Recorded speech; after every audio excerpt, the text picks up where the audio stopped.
So last time the topic which we were doing that was the damping. ठीक है, और आज हमने डैम्पिंग से ही स्टार्ट करना है.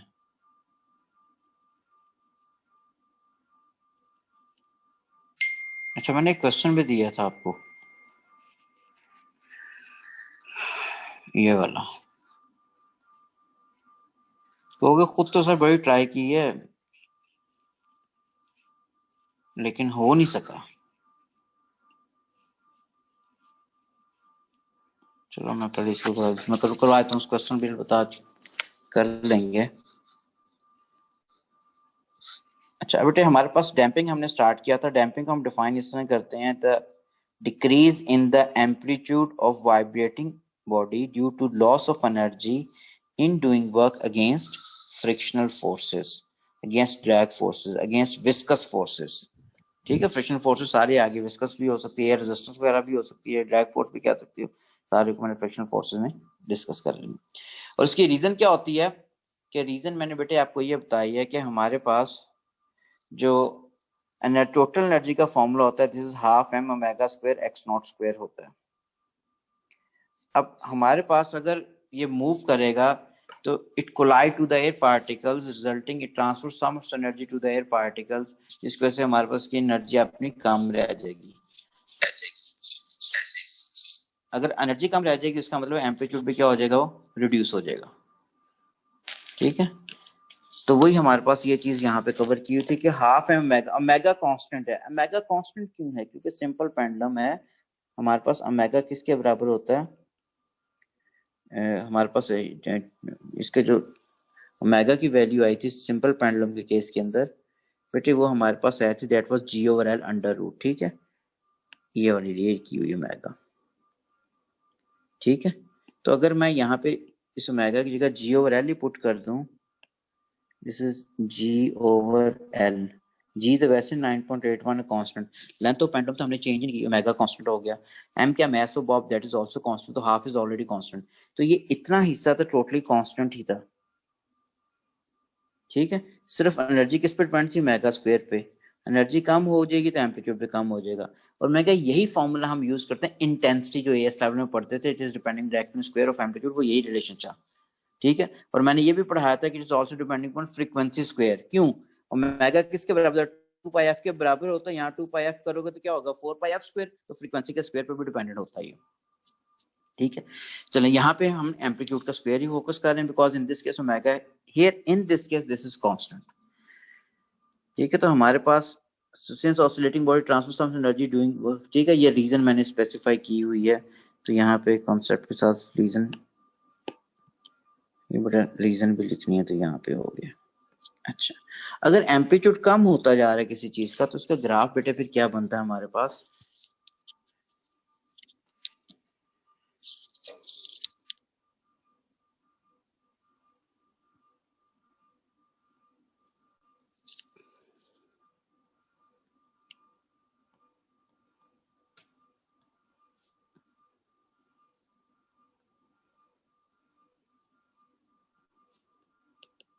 ये टाइम हो गया. वर्टिकल एक्सिस में दिस डिस्प्लेसमेंट होगी.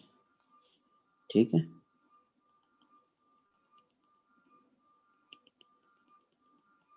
ये वैसे मैंने अब मेनली जो हमारे पास ग्राफ बनता है वो ये होता है, शुरू में आपने इतना एम्पलीट्यूड दिया, दिस इज एक्स नॉट. छोड़ोगे तो बेटा हमारे पास टाइम के साथ एम्पलीट्यूड कम होना शुरू हो जाएगा.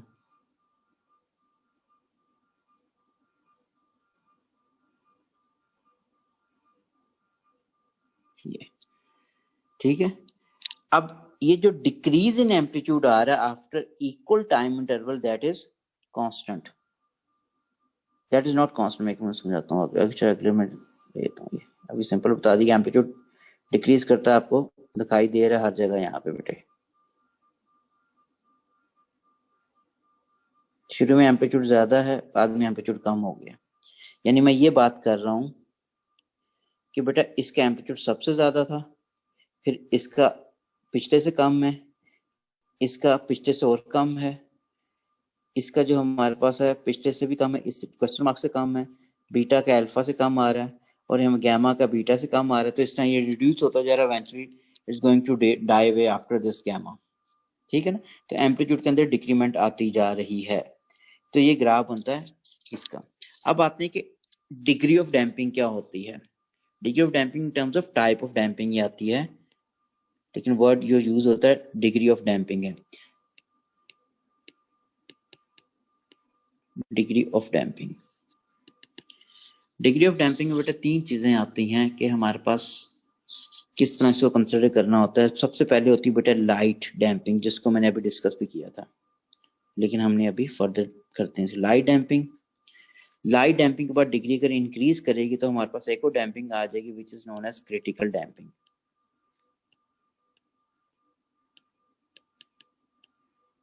क्रिटिकल डैम्पिंग के बाद फिर हम अगर फर्दर जाएंगे तो हमारे पास एक और आ जाएगी which is known as heavy damping.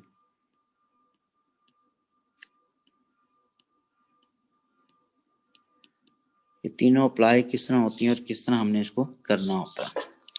अब आते हैं, सबसे पहले एक्सप्लेन करूं अगर लाइट डैम्पिंग को, तो वो क्या है। लाइट डैम्पिंग, बेटे लाइट डैम्पिंग के अंदर हमारे पास जो है वो चीज अपनी इक्विलिब्रियम पोजीशन को क्रॉस करती है a number of times and take a long time to come to rest. ऊपर जो ग्राफ बना हो ये लाइट डैम्पिंग का ही मैंने बनाया हुआ है। यहाँ पे अगर आप देखते हो बेटा, यहाँ पे इसने इक्विलिब्रियम पोजीशन क्रॉस की ना, यहाँ पे डिस्प्लेसमेंट जीरो थी, यहाँ पे भी इक्विलिब्रियम पोजीशन क्रॉस की, यहाँ पे भी, यहाँ पे भी, यहाँ पे भी, यहाँ पे भी। So it takes a very long time to come to rest. काफी देर बाद जाके ये रेस्ट पे आए यहाँ पे, ठीक है। इक्विलिब्रियम पोजीशन कई दफा, यानी सिंपल पेंडुलम आपने अगर साइड पर डिस्प्लेस कर दिया इसको, ये यहाँ पे, तो कई दफा आपने इक्विलिब्रियम पोजीशन बेटा क्रॉस करता है, यहाँ पे गया, ठीक है, फिर ये वापस आया यहाँ पे, यहाँ पे, यहाँ पे, यहाँ पे, और फिर जाके ये रेस्ट पे आ गया, ठीक है। तो it takes a long time to come to rest. तो ये चीज हम इसकी डेफिनेशन के अंदर भी कवर कर रहे होते हैं।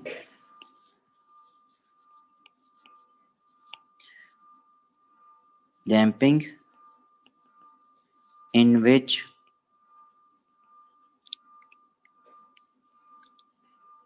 an object crosses its equilibrium position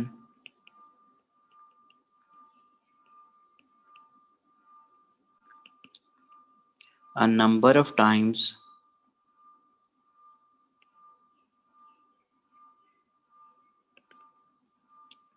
and take a long time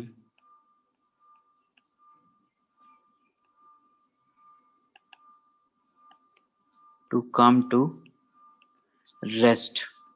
मैं ये नहीं कह रहा come to its equilibrium position, equilibrium position तो कई दफा से क्रॉस करनी है। एग्जांपल बेटे इसकी जो आप कंसीडर कर सकते हो,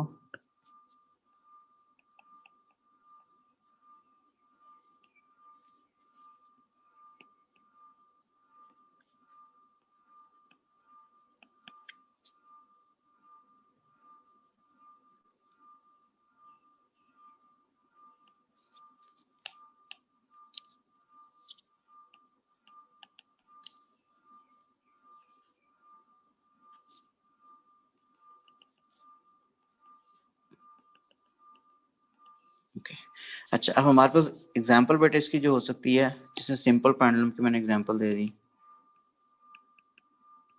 सिंपल पेंडुलम या water in glass U shape tube. Water क्या, it clings to the surface of the glass, इसलिए वहां डैम्पिंग होगी।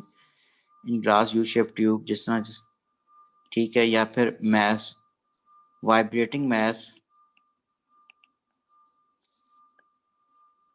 Suspended from a spring in air, ठीक है। ये भी सिंपल पेंडुलम इन एयर लिखना चाहिए था मुझे, इसको ठीक है सर। जी बेटे। सर ये ग्राफ हमें बनाने के लिए आ सकते हैं? हाँ जी आने। सर ये इतने अजीब कैसे बनेंगे? कैसे बनेंगे, मुलाजिम ले जाएंगे बेटे, वो बना देगा। सर पढ़ोगे तो इजाजत हो। बनेगा ना। अभी फिर मुलाजिम ने ग्रेड लिया, तेरा ग्रेड अच्छा नहीं लगता फिर। सर ऐसे ही हुआ सर, देखिए सर ए आ गया जब मुलाजिम ने चलो बेटा, नहीं ये आसान ही ये बन नहीं जाना है, कि इतना मुश्किल है नहीं है। तो यहाँ पे इसने शुरू में आपने एम्पलीट्यूड ये वाला अगर कंसिडर किया बेटे,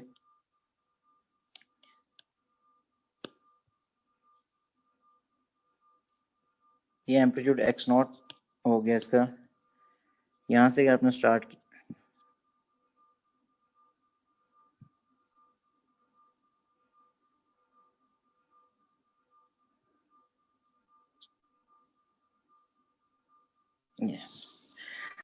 अब इम्पोर्टेंट चीज बेटे यहाँ पे है, ये मैंने गिन के, आपके कोई ग्राफ के ऊपर आना क्वेश्चन अगर आया तो आपने ये जो डिक्रीज इन एम्पलीट्यूड शो कर रहे हो आफ्टर इक्वल टाइम इंटरवल, ये कांस्टेंट नहीं होता।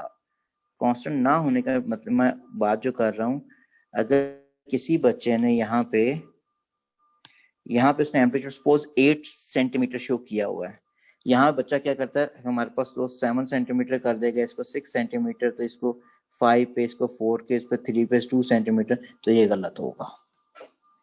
ठीक है ना। अभी इसने क्वेश्चन में फरदीन ने पूछा कि सर कैसे होगा, ये अगर इस तरह करोगे तो गलत है। आपने बेटे ये जो डिक्रीज इन एम्पलीट्यूड आ रहा है, ये मैं डायग्राम जो बनाता था ये वाला, ये रिमेंबर ओ लेवल में ऐसा ग्राफ थोड़ा सा पढ़ते थे हाफ लाइफ का, ये हाफ लाइफ का ग्राफ है, एक्सपोनेंशियल फंक्शन है। जिस तरह आपने अल्ट्रासाउंड का ग्राफ पढ़ा इंटेंसिटी का, वो भी इस तरह ही बनता था, इंटेंसिटी रिड्यूस होती जाती, इक्वेशन बनी थी ना उसकी हमारे पास। ठीक है, इस तरह हमारे पास इसकी इक्वेशन बनती है, n equal to n not e raise minus lambda T, ये एक्सपोनेंशियल फंक्शन होता है, लॉगरिथम फंक्शन बनता है ये वाला। ठीक है, तो इसका हमारे पास decrease in amplitude after equal time interval that is not constant, तो गिन के नहीं बनाना, गिन के अगर बनाओगे बॉक्सेस की रिडक्शन गिन के करोगे तो गलत होगा। टाइम पीरियड बता कांस्टेंट है नहीं, टाइम पीरियड जितना ये बना बेटा उतना ही टाइम ये आगे होना चाहिए था, लेकिन थोड़ा सा मेरे कम हो गया। ठीक है, तो मैं नोट की फॉर्म में ये चीज लिख रहा हूँ, decrease in amplitude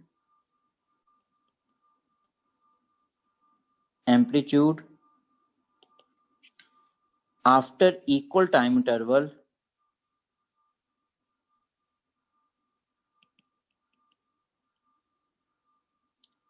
is not constant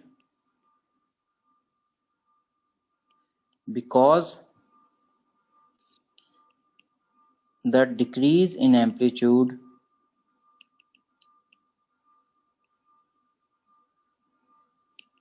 follows exponential curve।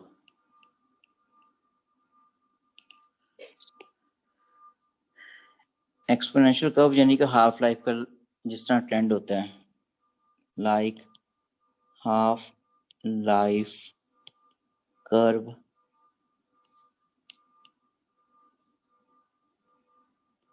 Trend.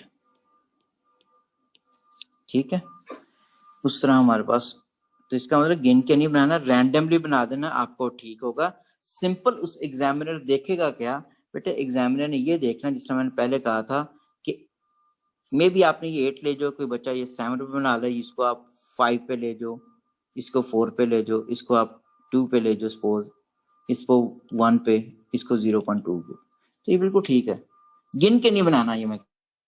ठीक है, मे बी सेल्स की जगह कोई बच्चा अगर बनाया था 6 ही बनाया था, तो ये भी ठीक है बेटे, फिर इसको फिर 4 5 पे, फिर ये ट्रेंड नहीं शो करना, ये ट्रेंड यहाँ पे भी खत्म हो रहा है, इसलिए तो आपने गिन के नहीं बनाने, बॉक्सेस की डिक्रीमेंट जो करोगे वो गिन के नहीं करनी, आपने वैसे रैंडमली शो कर देनी है। सिंपल एग्जामिनर ये देखना है कि इसका एम्पलीट्यूड सबसे ज्यादा होना चाहिए, फिर इसका आना चाहिए, फिर इसका आना चाहिए, फिर इसका आना चाहिए, फिर इसका आ गया, फिर इसका, फिर इसका, यानी टाइम के साथ साथ एम्पलीट्यूड की डिक्रीमेंट शो होनी चाहिए। और चीज ने कई दफा इक्विलिब्रियम पोजीशन क्रॉस करनी, यहाँ पे क्रॉस की, यहाँ पे की, यहाँ पे की, यहाँ पे, यहाँ पे, तो और वही चीज देखो ऊपर मैंने लिखा भी हुआ, damping in which object cross equilibrium position a number of times and take a long time to come. Examiner ये चीज देखनी है, तो इसलिए इसका ग्राफ बनाने में कोई वो नहीं है कि हमें कोई चीज बड़ी ही ध्यान से बनानी पड़नी है, ध्यान से नहीं बनानी है।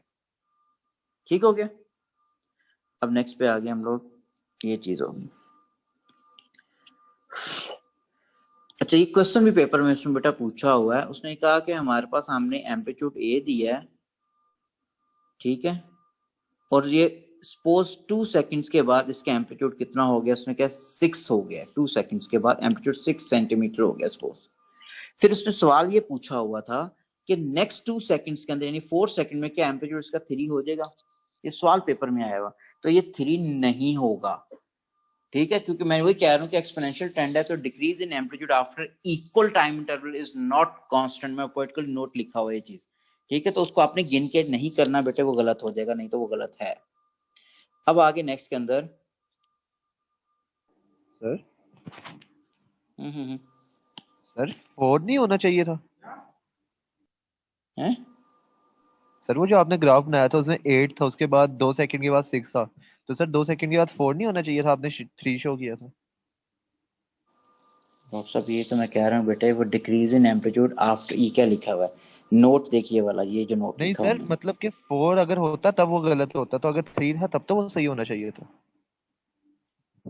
नहीं बेटे ये देखना, मैंने 8 शो किया ना, ये 8 को यहाँ पे मैंने क्या शो किया था दूसरा, यहाँ 8 यहाँ पे मैंने शो किया था, दैट वाज 6 शो किया था, 6 शो और किया शायद था मैंने सर आपने। कहा था यहाँ 4, तो 4 अगर आपने 3 कहा था। होगा तो ये 3 कहा था। नहीं, 3 नहीं, 4 पे अगर होगा तो गलत होगा, ठीक है, यानी अगर ठीक आपने ट्रेंड के अकॉर्डिंग आते जा रहे तो फिर गलत होगा, ठीक है, ये ठीक 3 पे ठीक होगा बेटा, अगर मैंने वो किया था वो गलत था, फिर मैंने गलत कह दिया ठीक। था, लेकिन 3 ठीक है, उस चीज में फोकस करता जा रहा हूँ। अच्छा, अब इसके बाद बेटा ये तो हो गया कि अगर तो आपने कोई चीज को साइड पे किया है, डिस्प्लेस किया और चीज वाइब्रेट करना शुरू होगी और अपनी मीन पोजीशन को उसने कई दफा क्रॉस किया है बिफोर कमिंग टू रेस्ट, तो उसको हम कहेंगे ये हमारे पास है लाइट डैम्पिंग। सेकंड चीज आती है हमारे पास अब, विच इज क्रिटिकल डैम्पिंग, ठीक है, क्रिटिकल डैम्पिंग। क्रिटिकल डैम्पिंग में चीज क्या होगी, लीस्ट पॉसिबल टाइम पे रेस्ट पे आ जाएगी, जल्दी से उसने रेस्ट पे आना होता है, ठीक है, damping in which an object comes to rest in the least possible time। comes to rest का वर्ड है, come to equilibrium position नहीं लिखा हो बेटे, यानी जल्दी से इसने रेस्ट पे आना है। अच्छा, अब ये इसकी एग्जांपल अगर आप देखते हैं हम लोग,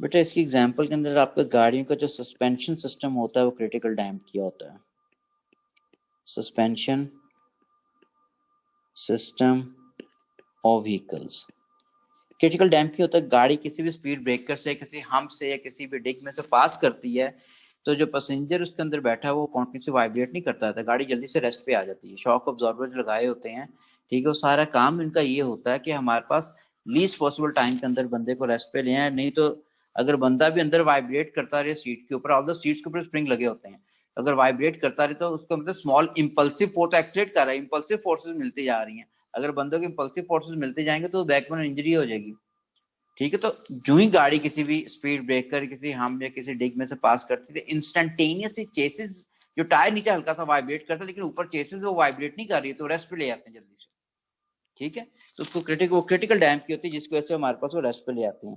या एनालॉग डिवाइसेस जितने होते हैं,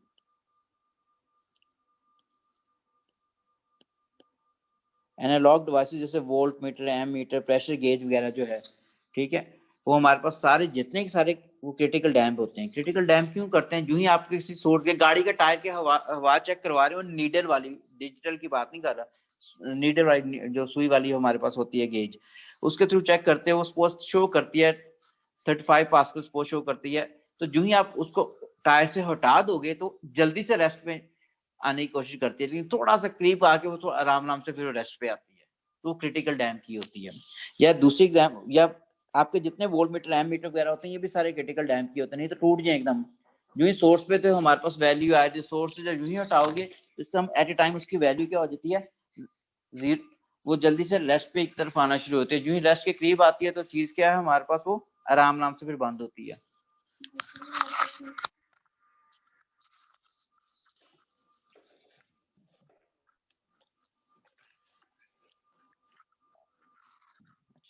ठीक हो गया।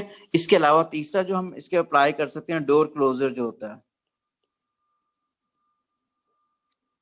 ठीक है, डोर क्लोजर जो डोर के ऊपर लगा होता है, ठीक है, डोर के ऊपर जो लगा होता है बेटे, आप दरवाजा खोलते हो, अगर वो नहीं लगा होगा तो दरवाजा या वहीं पे जगह खड़ा रहता है, तो उसको क्लोज करने के लिए ऊपर लगाते हो। अब डोर क्लोजर का बिहेवियर क्या होता है, पहले दरवाजा तेजी से अपनी इक्विलिब्रियम पोजीशन की तरफ आ रहा होता है, जो ही इक्विलिब्रियम पोजीशन के करीब आता है फिर आराम आराम से होके बंद हो जाता है।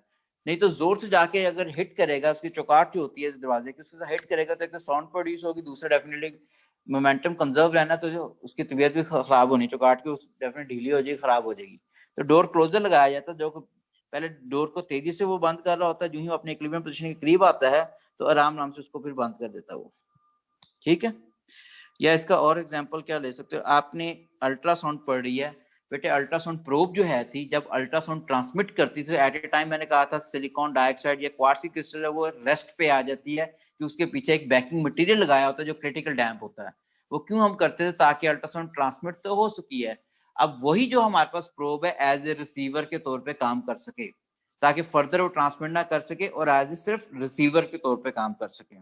तो हमारे पास जो प्रोब ऑफ अल्ट्रासोनिक ट्रांसड्यूसर, ठीक है, TRANS होता है।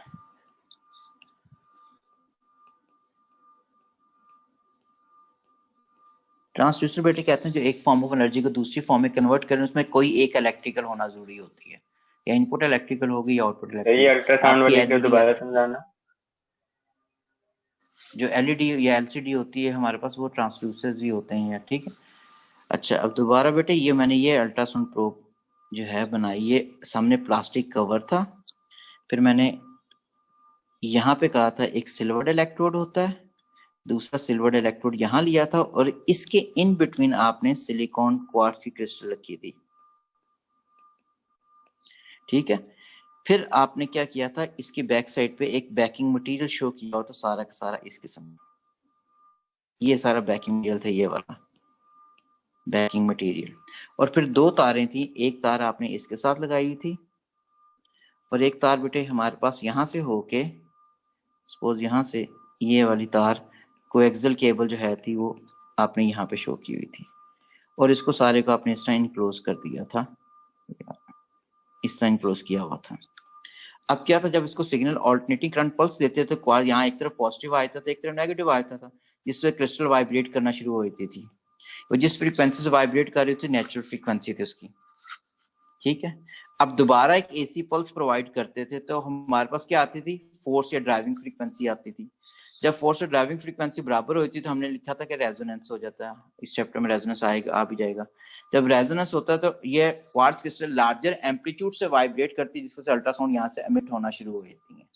अब ये जो पेशेंट है जो इसकी अल्ट्रासाउंड करनी है, अब यहाँ से अल्ट्रासाउंड जा रही है, जाके वापस आ रही है, ठीक है।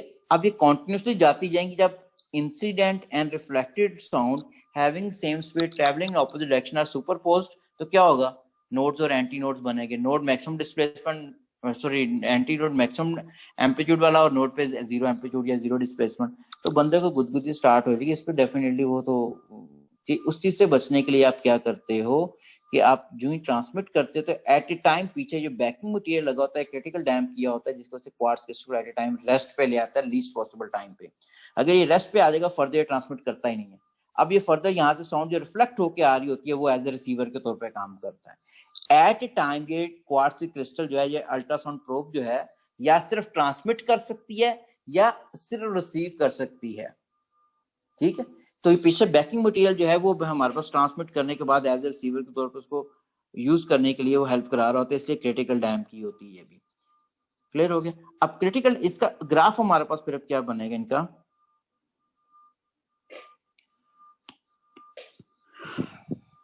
ग्राफ के अंदर चीज मैं क्या लीस्ट पॉसिबल टाइम पे आई थी, लीस्ट पॉसिबल टाइम के लिए ग्राफ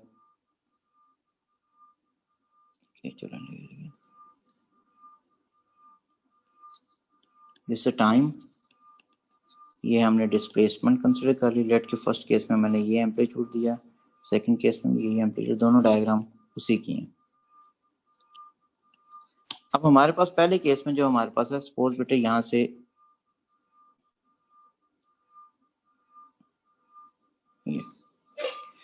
इसके बाद चीज वाइब्रेट नहीं करी, रेस्ट पे आ चुकी। पहले देखो एम्पलीट्यूड कितना ज्यादा था, ये वैल्यू काफी ज्यादा शो की है, मे भी मैंने 20 शो की हो, यहाँ पे मैंने शो कर दी सपोज 4 शो कर दी, यहाँ पे 0 होगी। लीस्ट पॉसिबल टाइम पे किसकी एग्जांपल, ये सस्पेंशन सिस्टम ऑफ व्हीकल की है ये एग्जांपल। वो गाड़ी एकदम ऊपर होती है, नीचे होके रेस्ट पे आती है, नीचे होके ऊपर होके रेस्ट पे आती है, वो वाइब्रेट ही नहीं करती। देखो अपनी equilibrium position number of times नहीं क्रॉस कर रही, जो मैंने पहले लाइट डैम्पिंग में लिखा था, and takes a long time to come to rest भी लिखा था, यहाँ पे मैं वो चीजें नहीं लिख रहा। तो यहाँ पे ये हमारे पास है, this is suspension system of vehicles.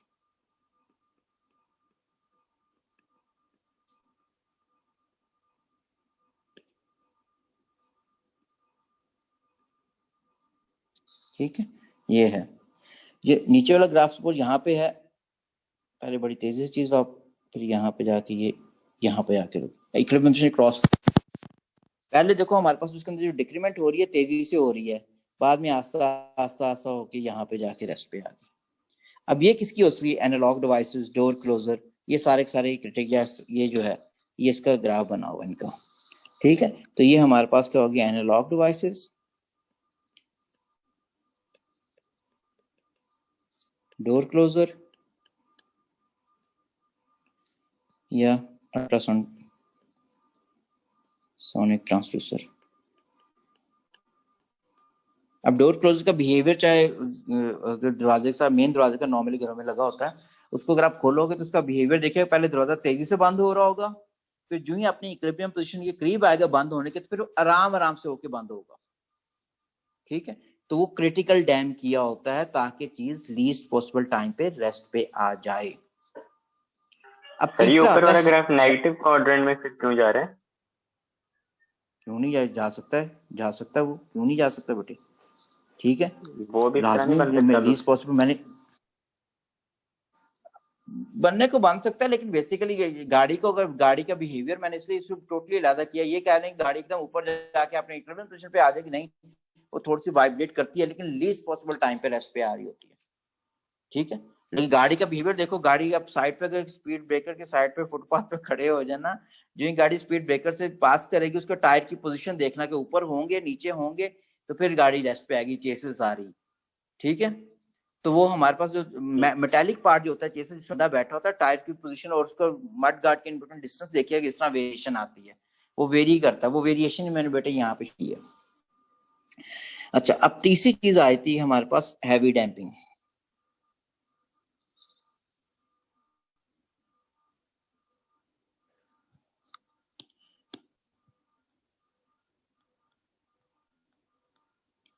Heavy damping, heavy damping में चीज क्या होती है, अपने इक्विलिब्रियम पोजीशन पे आ नहीं सकती, वो इनफिनिट टाइम लेती है अपने इक्विलिब्रियम पोजीशन पे आने के लिए।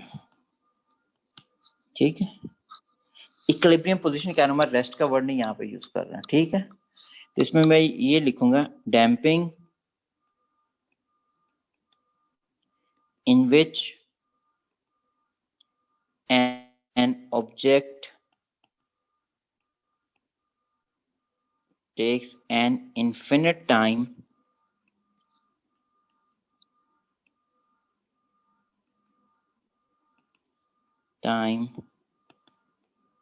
to come to its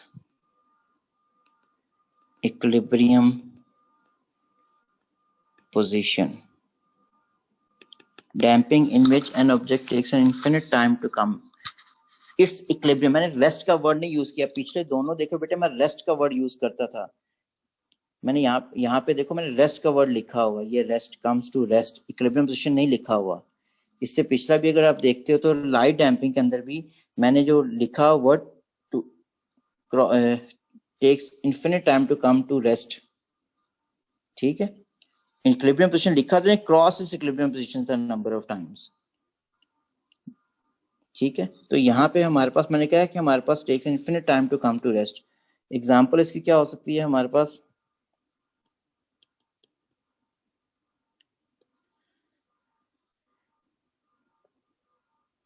अच्छा अब बेटे हमारे पास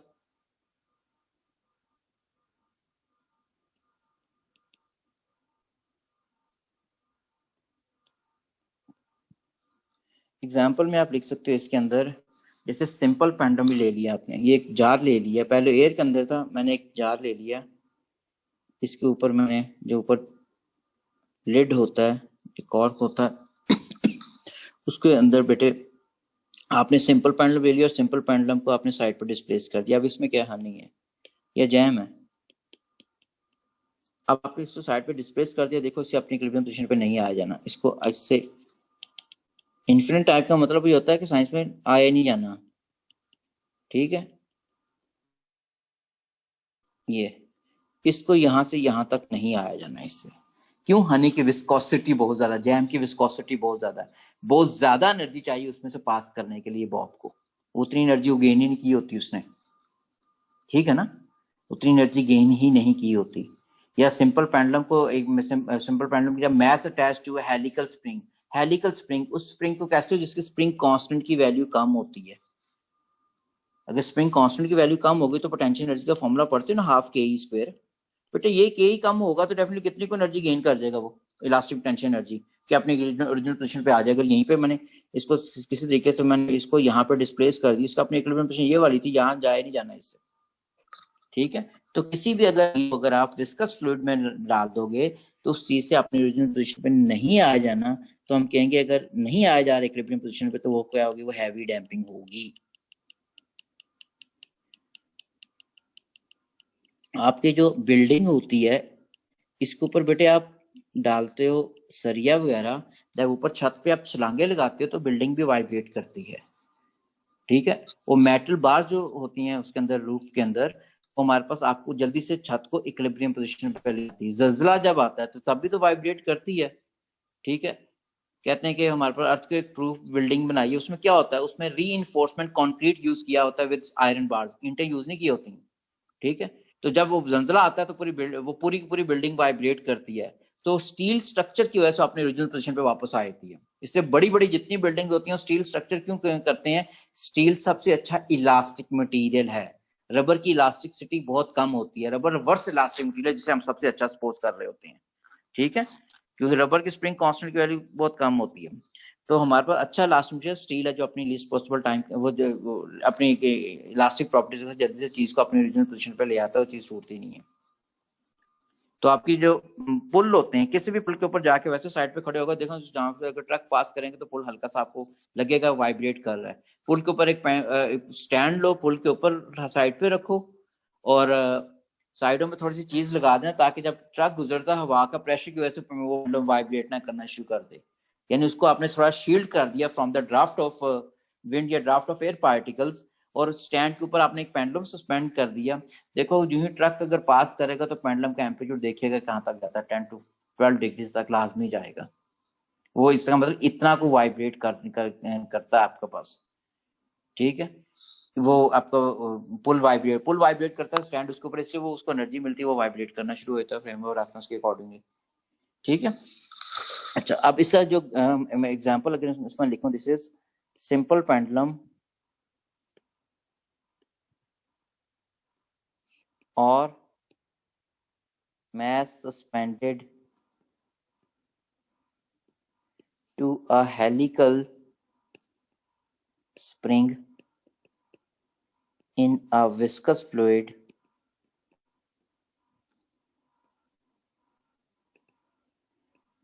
such as honey, jam, etc. अब गाड़ियों के शॉक अब्जॉर्बर, बाइक्स के देखो वो क्या होता है, स्प्रिंग ही एक होता है ना, उसके अंदर दरमियान में क्या डाला होता है, ऑयल डाला होता है, ठीक है, मोबिल जिसे कहते हो। वो क्यों डाला होता है? एक तो एज ए लुब्रिकेंट के तौर पे यूज होता है, दूसरा जब गाड़ी से भी जो हम में से पास करती है स्प्रिंग एक्सटेंड होता है, स्प्रिंग इलास्टिक पोटेंशियल गेन करता है, वो स्प्रिंग ने अपनी एनर्जी जल्दी से ट्रांसफर करनी होती है, इसलिए शॉक वो स्प्रिंग किस में होता है, एक ऑयल में होता है, ऑयल की स्पेसिफिक हीट कैपेसिटी क्या होती है, कम हो गया, तो ऑयल जल्दी से स्प्रिंग से वो एनर्जी गेन कर लेती है। अब जो आपका शॉक्स होते हैं गाड़ियों के, उसमें हमेशा ब्लैक कलर ही होता है उनका, मेटल के होते हैं, मेटल क्या करता है, जल्दी से हीट उसकी स्पेसिफिक हीट कैपेसिटी कम होता है, कंडक्टर के बाहर ट्रांसफर कर देता है, और ब्लैक कलर होता है ताकि हीट जल्दी से रेडिएट कर दे। तो स्प्रिंग जितनी एनर्जी गेन करता है आफ्टर पासिंग थ्रू हम्प या स्पीड ब्रेकर में से, वो जल्दी से वो ट्रांसफर करते हैं, तभी तो जल्दी से गाड़ी रेस्ट पे आती है। तो ऑयल वगैरह डालने की ये रीजन होती है, पानी डाल दोगे काफी देर बाद जाके रेस्ट पे आएगी, ठीक है। तो हमारे पास इसका जो ग्राफ बनता है बेटा, ये वाला एम्पलीट्यूड आपने दे दिया हमारे पास, ये चीज है। अब ये क्या पैरेलल मैंने शो कर दिया ना टू एक्स एक्सिस, एसिम्पटोट बन गया। It will take an infinite time, इसलिए लिखा था। ठीक है बेटा, इसने 58 पे डिस्कनेक्ट हो गया, फिर कल क्लास होगी, नहीं कल क्लास हो जाएगी इसी टाइम पे। ठीक, इसी टाइम पे कल क्लास हो जाएगी, कल भी परसों भी क्लास लेनी मैंने सर क्योंकि चैप्टर मैंने, हाँ हाँ सर अगर ये पेंडुलम उसमें हो, वैक्यूम में हो, तब भी वो भी हेवी डैम्पिंग होगी ना? आपने एक चैम्बर ले लिया बेटा, उसको वैक्यूएट कर दिया है, ठीक है, तो फिर हमारे पास हैवी डैम्पिंग नहीं, फिर डैम्पिंग होगी नहीं। डैम्पिंग में क्या होता है, एम्पलीट्यूड कम होता है, फिर मैं कह रहा हूँ होगी नहीं। आप जिस एम्पलीट्यूड पे आपने उसे छोड़ दिया उसी एम्पलीट्यूड से वाइब्रेट करता रहेगा वो। अगर वैक्यूम के अंदर आपने किया तो फिर डैम्पिंग नहीं होगी। डैम्पिंग तब होती है जब एनर्जी किसी जगह जाया जाती है, एनर्जी जाया जानी होती है जब किसी ऐसे मीडियम में चले जाते हो। ठीक है, ठीक। सर एक चीज ये पूछते थे सर, ये जो शॉक्स हाँ वाले जी। पोल्स होते हैं या फिर जैसे अभी आप एक एग्जांपल देते हैं ट्रक गुजर रहा होता है सर, इनमें कौन सी डैम्पिंग हो रही है? इनमें क्रिटिकल हो रही है कि लाइट हो रही होती है डैम्पिंग? क्रिटिकल लाइट डैम्पिंग को तो कही था वाइब्रेट करे फिर तो। ठीक है, वो लोग हैं जंजला आ गया यार, लोगों बोलते ही ना चढ़ो। क्रिटिकल होती है। ओके अच्छा सर डैम्पिंग वो की जो आप समरी आ गई जी बेटे। सर वो जो आपने ग्राफ बनाया था इसका सस्पेंशन का, तो वो अगर गाड़ी में हैरान हो फिर भी ऐसे ही होगा, यही ग्राफ होगा? नहीं मेहरान पे नहीं है बेटे ये मेहरान पे तो एकदम फिर ऊपर जाएगा इस तरह, ये इस तरह। ठीक है, मेहरान में डिग्री ऑफ डैम्पिंग, इसलिए मेहरान के शॉक के साथ उन्होंने कमानियां भी लगाई होती हैं आपको। ठीक है, तो कमानियां काफी हद तक एनर्जी एब्जॉर्ब करती हैं। कमानी के ऊपर कमानी रखो, जैसा ट्रकों के अंदर कमानी के ऊपर कमानी रख के वो सारे मैसेज को फिर बैलेंस करते हैं। ठीक है, लेकिन उसमें जरा ग्राफ जरा आगे तक जाएगा। ठीक हो गया, लेकिन बेटा मुझे लगता है इसमें डिस्कनेक्ट हो जाना था। 59 हो गया, चलो बाकी इंशाल्लाह ना इसकी समरी रह गई और रेजोनेंस लास्ट टॉपिक रह गया, वो हम कल करेंगे। फिर आज के लिए इतना ही है।